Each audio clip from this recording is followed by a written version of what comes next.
네, 학문과 사고를 수강하는 수원대학교 학생 여러분, 반갑습니다. 이번 시간에는요, 여러분들이 제출하신 과제를 바탕으로 피드백을 드리는 시간으로 진행을 할 예정이고요. 1차시는 경영 과제에 대한 피드백, 그리고 지금 2차시는 경제 과제에 대한 피드백으로 준비를 해보았습니다. 자, 들어가기에 앞서서 먼저 약간의 복습을 좀 해볼 텐데요. 경제에 대한 내용을 우리가 학습을 어, 하였는데, 그중에서도 이제 경제학의 의미, 수요 공급의 법칙, 그래프도 우리가 함께 살펴보았고요. 또 시장 경제란 무엇인가? 또 시장 실패도 간혹 존재하는데 시장 실패는 언제 생기게 되는 것인지 사례를 들어서 살펴보기도 하였습니다. 자, 마지막으로 우리가 게임 규제에 대한 내용도 좀 살펴보았는데요. 여러분들 게임 규제에 대한 내용을 바탕으로 과제를 수행하셨습니다. 자, 과제에 대한 내용을 좀 더 다시 한번 말씀을 드리면요. 과제 내용은 바로 이렇습니다. 최근 개정된 성인용 온라인 웹보드 게임 규제 완화 현황 및 규제 완화 이후에 게임 시장을 먼저 조사하시오. 2020년 또는 2022년 우리가 지금 2022년 현재까지 진행된 상황을 여러분들 조사하시면 되는 거였고요. 그 주장에 두 개가 있었습니다. 첫 번째 주장은 성인용 웹보드 시장의 정부의 규제 완화는 합리적이다. 그리고 두 번째 주장은 성인용 웹보드 시장의 정부 규제 완화는 합리적이지 않다. 여러분들이 생각했을 때 어떠한 것이 맞는지 주장 1 또는 주장 2를 선택하셔서 그 부분에 대한 논리적인 근거를 제시하는 게 바로 글쓰기 주제였습니다. 또한 적정 수준의 규제란 어떤 것인가, 어디서부터 어디까지인가에 대한 내용도 담으면 좋았을 것 같고요. 그리고 우리가 배운, 수업 시간에 배운 시장경제 측면에서 토의를 또는 주장을 했으면 좋겠다 하는 바도 말씀드렸었습니다. 자, 제출 방법 여러분들 잘 지켜서 제출해 주셨는데요. 공백 포함 300에서 500자 정도를 작성을 하셨습니다. 사실 이게 긴 글은 아니기 때문에 얼마나 압축하고 논리적으로 간결하게 문장 또는 문단을 구성하는가 굉장히 중요했고요. 여러분들 작성된 글을 직접 캔버스에 올리셨고 제가 이 영상을 녹화하는 이 시점까지 제출된 자료, 과제를 바탕으로 제가 검토하고 이 영상을 찍게 되었습니다. 자, 먼저 우리가 성인용 웹보드에 대해서 좀 알아볼 필요가 있습니다. 성인용 웹보드 게임이란 무엇일까요? 자, 이 웹보드 게임은 하나의 이제 보드를 만들어 놓고 판이라고도 얘기할 수 있죠. 진행하는 게임을 온라인에서 진행하는 것입니다. 보통 우리가 오프라인에서 고스톱, 포커, 장기, 바둑 등 이런 것들을 이제 보드 게임이라고 부르는데요. 이것을 고스란히 온라인으로 옮겨가서 온라인상에서 고스톱, 포커, 장기, 바둑 이런 다양한 게임을 즐기는 것이 바로 웹보드 게임이라고 부릅니다. 게임머니가 이제 실제로 온라인상에서는 환전이 되진 않아서 도박과는 다르게 규정이 되고 있는데 굉장히 접근성이 쉽고 그리고 중독성 또한 야기할 수 있고 그리고 불법 환전의 가능성이 있기 때문에 이 성인용 웹보드 게임은 정부의 규제를 받고 있습니다. 자, 2020년도까지 시행된 규제 완화안을 좀 살펴보겠습니다. 2014년부터 2년 주기로 매번 이 웹보드 게임 규제 완화안이 발표가 되었고요. 마지막으로 이제 2020년도에는 완화된 것이 2014년과 비교했을 때는 좀 월 구매 한도도 증액이 됐고요. 그리고 1일 베팅 한도도 증액이 되었죠. 1일 손실 한도도 이제 폐지가 되었습니다. 크게 완화가 된 것이죠. 반면에 이제 2018년도와 비교했을 때는 뭐 크게 완화된 것을 찾아볼 수는 없습니다. 1일 손실 한도가 폐지된 것 빼고는요. 자, 이렇게가 이제 14년부터 20년까지의 웹보드 규제 완화안이었고요. 여러분들도 많은 학생들이 이제 2022년도에 시행될 완화안을 글에 담아 두셨는데요. 바로 이렇습니다. 1일 이용 한도 금액이 이제 2020년도 기준 5만 원에서 7만 원으로 증액될 예정이고 월 결제 한도도 50에서 70만 원으로 늘어날 것이며 이제 1일 손실 한도도 지금 폐지가 그대로 유지된 방안으로 될 것이다라는 것을 여러분들이 직접 찾으셔서 뉴스나 이런 기타 자료를 찾으셔서 과제에 올려주셨습니다.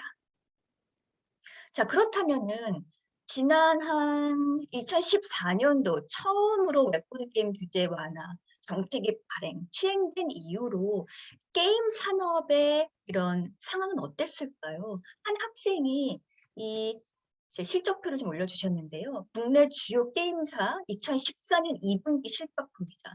2014년도에 웹보드 규제 완화가 이제 처음으로 시행이 되었고 이 이후에 주요 게임사가 어떠한 영업 실적을 내었는지를 보여주는 표입니다.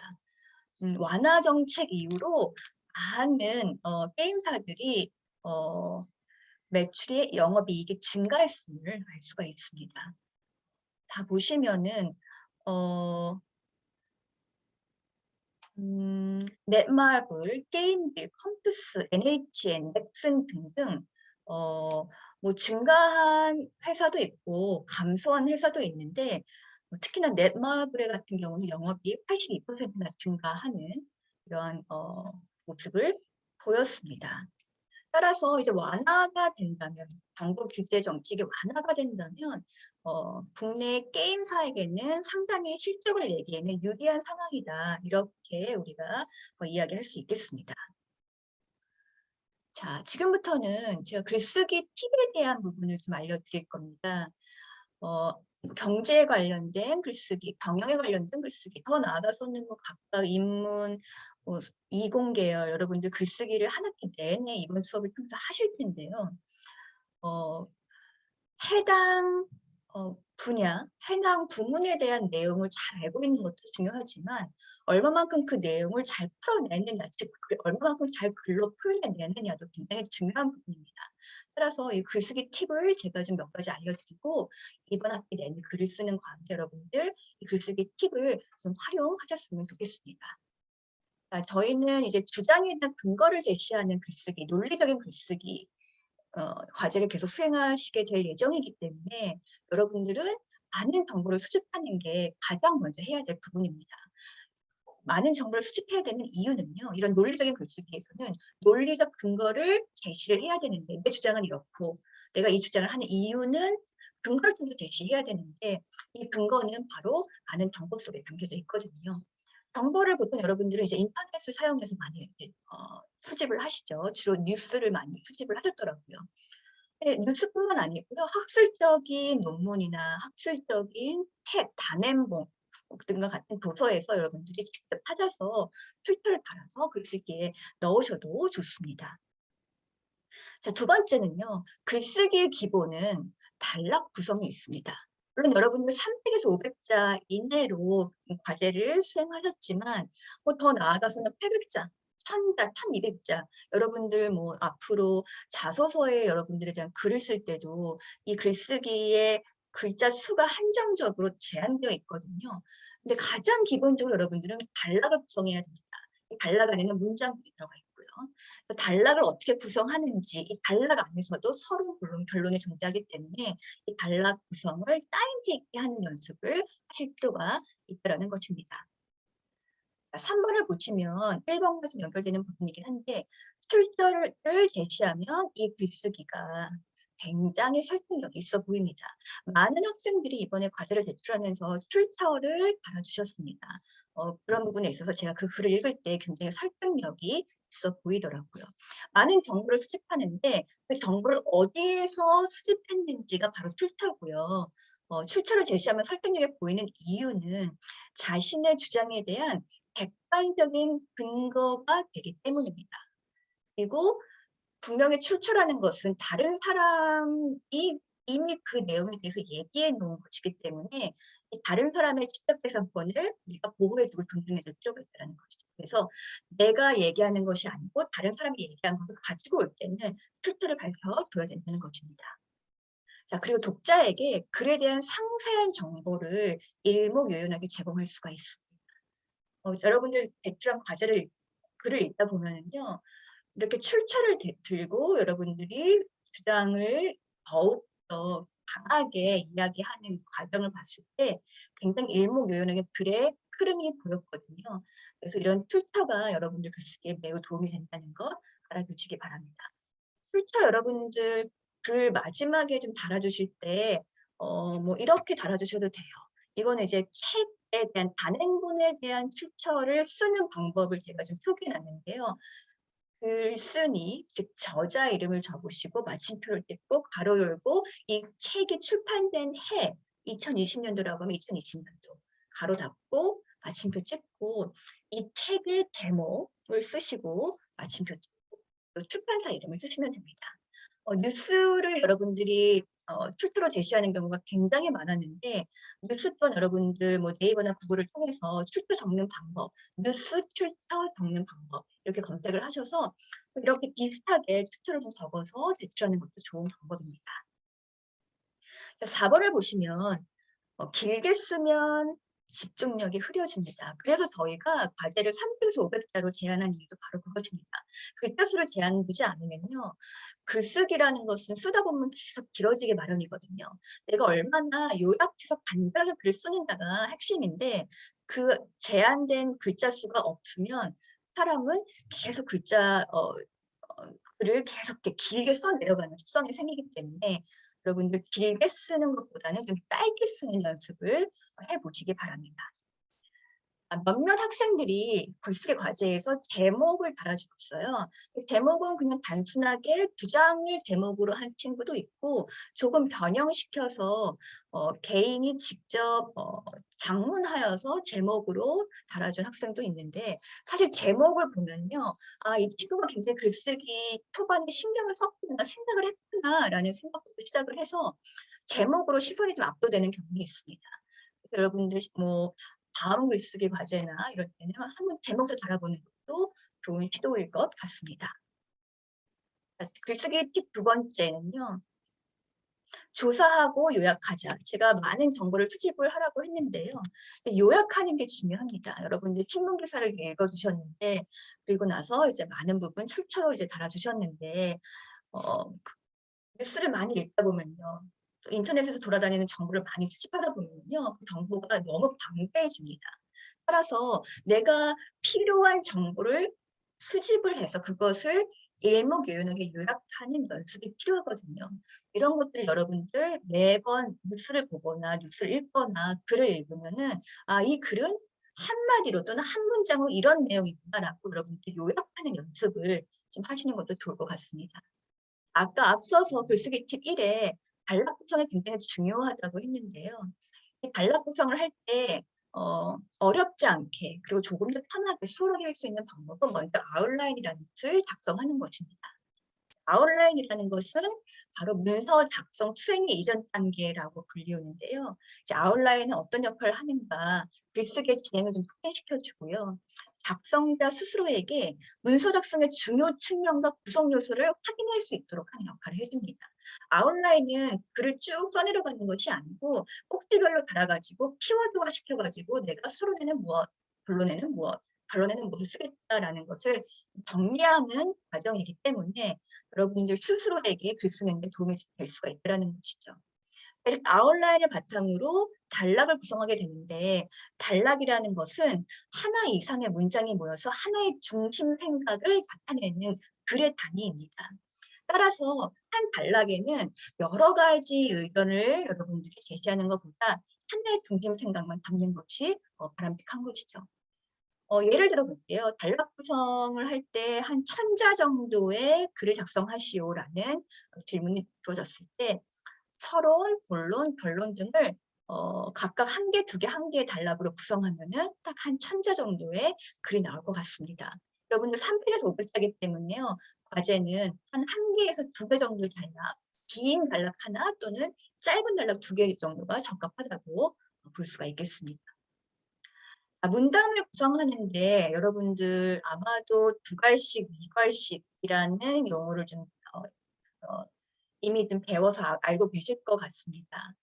두갈식으로 문장을 구성하는 것도 있고요. 미갈식으로 문장을 구성하는 방법도 있는데 두갈식이라는 것은 핵심 구장을 앞에 놓고 그다음에 근거를 제시하는 것이 바로 두갈식 문장 또는 문단의 작성이고요. 미갈식이라는 것은 근거를 제시한 뒤에 핵심 주장이나 생각을 제시하는 것이 바로 미갈식 방법입니다. 두갈식과 미갈식을 혼합으로 사용할 수도 있는데 그것을 양갈식이라고 하고요. 여러분들 작성한 이런 과제 실용문, 과제가 바로 이제 실용문으로 이제 여러분들 이해하시면 될 텐데 실용문에서는 두갈식의 글쓰기 방식이 조금 더 설득력이 있다는 것 알려드립니다. 자, 그럼 지금부터는 여러분들이 제출하신 과제를 천천히 같이 보면서 피드백을 드리는 시간을 갖도록 하겠습니다. 먼저 팩트 체크를 해주신 학생들이 여러 명 있었습니다.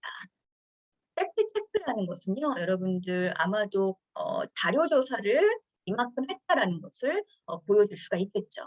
자료 조사를 통해서 이러한 부분을 내가 알아냈고 이러한 부분이 내 주장을 펼친 데 중요하다라는 글을 문단 안에 써 넣으신 겁니다. 학생 A가 밝힌 팩트는요. 이제 2월 17일 시행령 개정안에 입법 예고를 하였다. 제가 아까 말씀드린 2022년도에 게임 규제 완화안이 되겠죠. 이 시행령 개정안은 게임머니의 월 구매 한도는 아까 얘기했듯이 50에서 70만 원으로 올리고 상대방 선택 금지 문구를 명확화하며 이용자 보호 및 게임물 사행화 방지 방안의 준수 문구를 명시하는 등이다. 이 문구를 달아줬을 때 이거는 굉장히 팩트에 기반한 문장이고요. 아마도 이 학생은 이 문장을 작성하기 위해서 많은 조사를 한 것으로 판단이 됩니다. 이게 하나의 팩트였고요. 자, 학생 B는 이제 팩트로 이렇게 달아주었습니다. 한국 게임 정책학회 이재용 회장은 앞으로 가상세계가 활성화되는 확장 현실 세대의 주도권 쟁취를 위해 지금이야말로 게임 산업을 대대적으로 육성하고 진행해야 할 시기입니다라고 말했다. 자, 이렇게 누가 한 말을 그대로 따와서 인용을 할 경우에 그것도 꽤나 경쟁력 있고 영향력 있는 사람이기 때문에 이 말로 인해서 본인이 하고자 하는 주장이 더 견고해지고 확실시될 수가 있기 때문에 이 학생 B는 이런 문구를 직접 갖다 쓴 것 같습니다. 자, 여러 명의 학생이 또 이 그래프를 좀 툴터로 써주셨습니다. 이 그림은요, 어떤 내용이냐면요. 네오위즈의 웹보드 게임 매출 추이를 나타내고 있고요. 규제 완화로 크게 감소했던 2014년 이후 회복세를 보이고 있는 모습을 보이고 있습니다. 이제 규제 시행이 되고 나서 이제 점차 이년별로 완화 정책이 이제 발표가 되어지는데요. 그 이후 게임 산업이 어떻게 시장 경제에서 살아남게 되었는지, 얼마만큼 수익을 올렸는지, 얼마만큼 이득을 취했는지의 그래프로 여러분들 좀 표현해 주셨습니다. 이것 또한 자료를 아마도 뉴스에서 발표한 것 같은데 여러 명의 학생이 이 그래프를 넣어주셨습니다. 그래프 또한 통계 자료인데요. 통계 자료 또한 이런 팩트 기반의 상황을 알려줌으로써 여러분들이 하고자 하는 주장을 더 설득력 있게 뒷받침해주는 역할을 할 수가 있는 것이죠. 자, 두 개의 주장을 가지고 여러분들이 주로 근거를 제시한 내용을 좀 보여드리려고 합니다.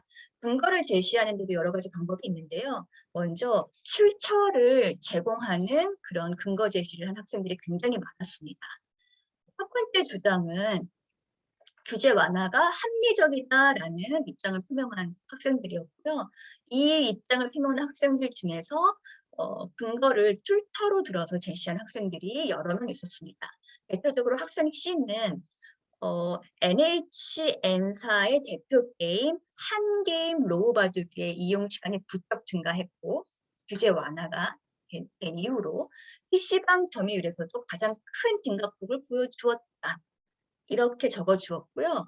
이 학생은 출처를 바로 괄호 열고 바로 닫고 이 출처를 어디서 갖고 왔는지 개인풀 기사에서 갖고 왔다라는 것을 보여주면서 조금 더 설득력 있고 조금 더 신뢰성이 있는 글로 근거를 제시해 주었습니다. 학생 B를 보면요. 역시나 출처를 바로 달아주었어요. 그렇기 때문에 굉장히 설득력 있어 보이고요. 이번 개정안에는 하루 10만 원 이상 손실 시 24시간 동안 접속을 제한하던 규정을 삭제했으며 한국게임산업협회에서는 이번 규제 완화로 시장 규모가 최소 15에서 20% 이상 성장할 것으로 예상하고 있다라고 밝히면서 부당일, 즉 규제 완화는 매우 합리적이다라는 입장을 표명했습니다. 역시나 학생 C, D 이렇게 투표를 바로 달아줌으로써 굉장히 신뢰성 있는 글을 보여주었고요. 학생 E는 출처는 달아주진 않았지만 이렇게 정부가 역점을 두고 있는 탐재 경제를 대표할 수 있는 산업 중에 하나가 바로 게임 산업이다. 보드 게임 산업이다라는 것을 제시함으로써 규제 완화가 합리적이라는 주장을 펼쳤습니다. 반면에 다른 주장을 펼친 규제 완화가 합리적이지 않다라는 주장을 펼친 학생들도 근거 제시를 투표를 통해서 해주었는데요. 학생 F의 경우는 게임 지속 의지가 강한 이용자들이 손실 한도를 회피하기 위한 수단으로 불법 환전을 시도하는 등 심각한 부작용을 초래하는 것으로 분석되었다라는 글을 써줌으로써 규제 완화는 합리적이지 않다라는 본인의 주장을 뒷받침해주고 있습니다. 학생 G의 내용을 볼까요? 이래서 본돈을 쓰고 여기서 더 재미를 갖는다면 해외 원정 도박에도 손댈 가능성이 존재한다. 사람들은 강한 자극을 받으면 헤어나오기 힘들기 때문에 이런 규제가 생겼다고 이 친구는 생각을 하는 것이고요. 규제 완화는 도박의 허들을 낮추어 사람들에게 위협이 될 수 있기 때문에 완화는 합리적이지 않다라고 이런 가설을 만들어내면서 주장을 펼쳤습니다. 학생 H를 보면은요. 4차 불법 도박 실태 조사에 따르면 이라는 말을 처음부터 제시해서 내가 이러한 실태 조사를 찾아봤고 조사해봤고 이 실태 조사는 바로 불법 사행산업 규모가 81조 5천억이나 된다더라. 그 중에서도 불법 웹보드게임 산업은 약 10%나 된다는 것을 밝힘으로써 본인이 주장하는 규제 완화는 합리적이지 않다는 것에 대한 뒷받침을 더해주고 있습니다. 학생 I의 내용을 보면요. 성인용 웹보드는 이용자 1회 베팅 한도가 높아지면 소진 속도가 빨라지겠죠. 그리고 결제를 또다시 할 가능성이 높아지기 때문에 이것을 정부에서 규제해야 된다고 생각을 하는 것입니다. 그렇지 않으면 이용자의 과도한 결제로 인해서 피해는 고스란히 이용자에게 돌아가기 때문이라고 생각을 하는 거죠.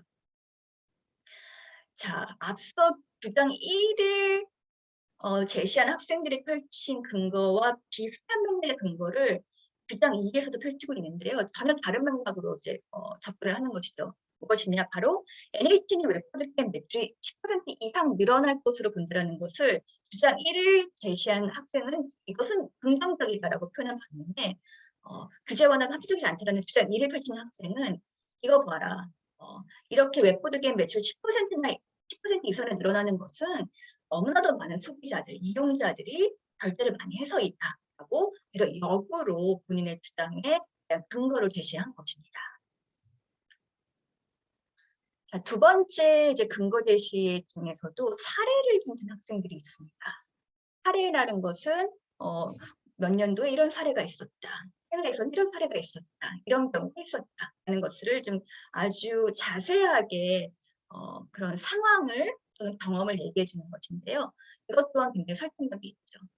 사례는 내 개인적 경험을 내비쳐도 그것이 사례로 이제 보여지기도 하는데요. 대표적인 사례라는 것은 사회 안에서 일어났던 큰 사건들 또는 대표적인 뉴스거리들 이런 것들이 바로 사례가 될 수가 있겠죠. 정의를 작성한 학생 중에 학생 J는요. 스포츠 베팅 시장이 완전한 합법의 영역으로 포함됨으로써 국내 이 게임사들도 시장에 진입할 수 있게 되었고 불법을 저지를 수 있다는 위험 또한 줄게 되었다. 그러니까 결국에 정부가 합법화를 하면은요. 뒤에서 숨어서 하는 것이 아니라 그냥 안정 경쟁 시장에서 서로 경쟁하면서 진입할 수 있는 불법을 저지를 수 있다는 위험 또한 줄어들게 되었다는 거죠. 이렇게 합법화로 인해서 모바일 웹보드를 할 수 있는 사람이 증가하게 되었고 모바일 웹보드 시장 마켓 다변화로 게임 시장은 최소 10% 이상 성장할 전망이라는 예측도 등장했다. 이렇게 이제 사례를 좀 어떻게 불법이 합법화되었는지에 대한 사례를 펼침으로써 1번에 대한 주장을 좀 더 견고하게 작성해 주었습니다. 학생 K 같은 경우는요. 실제로 네오위즈라는 회사 예를 들었는데 네오위즈도 이 같은 웹보드 게임 규제 완화 수혜주의 하나이다. 이 회사는 지난해 국내 매출 전년 대비 31%나 증가한 1,422억 원을 기록했다라는 한 회사의 실적을 그대로 사례로 보여줌으로써 이렇게 규제 완화가 얼마나 시장 경제에 좋은 영향을 미칠 수 있는가 또는 한 해 기업의 성장을 촉진시킬 수 있는가를 예를 들어 설명을 하고 있습니다. 반면에 근거 제시를 사례를 통해서도 주장 2에 대한 내용을 뒷받침한 학생들이 여러 명 있었는데요. 학생 L의 같은 경우는 규제 완화는 합리적이지 않다라는 측면의 사례를 통해서 주장한 것이 과거부터 꾸준히 시장 점유율 50에서 60%를 갖던 기업 NHN에게만 더 나은 수익을 주는 것이다. 독점할 수 있는 기회인 것이다. 이게 거대한 기업만 수혜주다라는 입장을 사례를 통해서 표명을 하고 있습니다. 특히 출처를 딱 달아주었고요. 이것에 대한 근거로 이제 따라서 모든 기업에게 같은 규제가 지속될 경우 거대한 기업, 특정 기업의 독점만 야기할 뿐 효율적이지 못하다라는 반박 또는 사례에 대한 근거 제시로 이번에 주장을 펼쳤습니다. 학생 M의 같은 경우는요. 친구끼리 놀이로 고스톱을 쳐도 형사처벌을 받기도 하고 2007년 경찰과 검찰의 대대적 단속으로 아케이드 산업이 초토화된 사행성 도박 게임 파동 이런 것을 통해서 한국 사회의 윤리적 기준을 잘 보여줬다는 것이죠. 즉 기존에 2007년에 있었던 사건 사고들을 다시 한번 재조명함으로써 이 규제 완화가 얼마나 합리적이지 않은지에 대한 내용으로 반박하고 있는 것입니다. 따라서 웹보드 게임 규제 완화는 사회적 지지를 얻기 힘들다는 것이죠. 자, 학생 N 같은 경우도요. 마찬가지입니다. 2004년도에 사례를 듭니다. 바다 이야기 게임이 2004년도에 출시되어서 어마어마한 중독성과 사행성으로 전국적으로 이슈가 되었던 적이 있는데요. 이 예를 들면서 삽시간에 사회적으로 문제가 되었고 바로 이것 때문에 규제가 생겨났다고 결국 규제 완화는 합리적이지 않다라는 주장을 펼치고 있는 것이죠. 자, 세 번째로 이제 근거를 제시하는데 제안 또는 예측을 하는 학생들도 꽤 많았습니다. 주장 1에 해당하는 학생들의 제안 또는 예측을 좀 살펴보면요. 학생 5의 경우 1일 한도 10만 원을 유지하며 논란을 잠재울 방법을 더 찾아야 한다라는 좀 제안을 해줬고요. 학생 P 같은 경우는 실제로 한 전문가는 2016년과 2020년을 완화된 규제로 인해 웹보드 시장이 빠르게 회복한 더 이번 완화 2022년도의 완화도 매출의 큰 상승을 예측하는 바이다. 따라서 이러한 정부 규제 완화는 합리적이라고 생각한다라고 끝맺음을 맺었습니다. 학생 Q의 경우는요. 게임 시장은 꾸준히 성장 중이며 미래에도 시장 규모가 커질 것으로 예상하고 있다. 이러한 상황 속 웹보드 시장의 규제 완화는 웹보드 업계 경제 성장을 높일 것이다 라고 예측을 스스로 해주었습니다.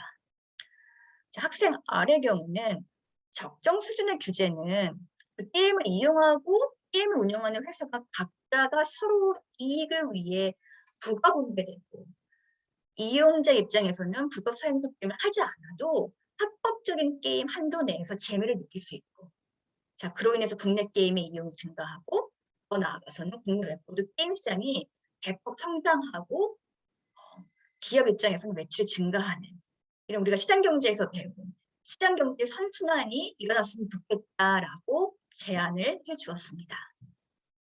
반면에 주장 2에 대한 내용을 바탕으로 제안이나 예측을 해주신 학생들도 있었습니다. 학생 S의 경우는요.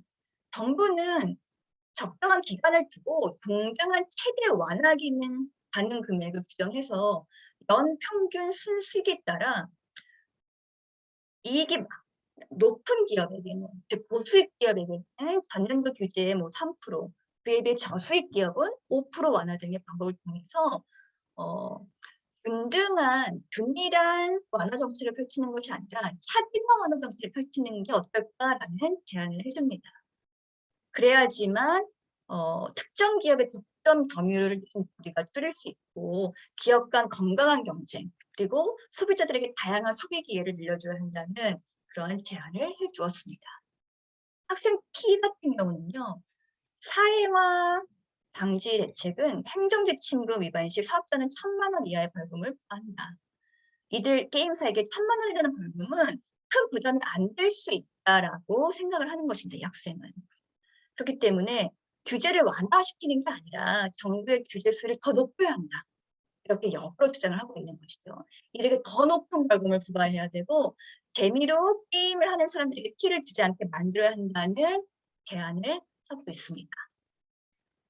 학생 이후에 같은 경우는요. 게임 전후로 도박성을 염려한 이 학생은 본인의 상태를 점검하는 검사를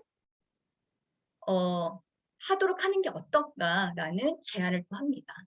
이런 것들을 넣으면, 이런 규제가 있다면 건강한 게임을 할 수 있다고 이제 생각을 하는 것이죠. 자, 이렇게 여러 명의 학생들이 본인의 주장에 대한 근거를 추천을 통해서 또는 사례를 통해서, 제안을 통해서 또는 예측을 통해서 해주었습니다. 여러분들 제출하신 글쓰기 잘 봤고요. 정말로 많은 좋은 의견들, 그리고 그 의견에 대한 근거들 잘 살펴보았습니다. 마지막으로 글쓰기 팁 요약을 좀 해드리자면요. 첫 번째, 많은 정보를 수집해서 적절한 근거를 제시해라. 즉, 조사한 뒤 요약하라. 두 번째, 글쓰기의 기본은 단락 구성이다. 아웃라인을 활용하여 단락을 구성하자. 3번, 출처를 제시하면 설득력이 있어 보인다. 4번, 길게 쓰면 집중력이 흐려지기 때문에 짧게 쓰자가 바로 여러분들에게 드리는 글쓰기 팁 요약이 되겠습니다. 오늘 글쓰기 과제에 대한 피드백은 여기까지입니다. 수고 많았습니다.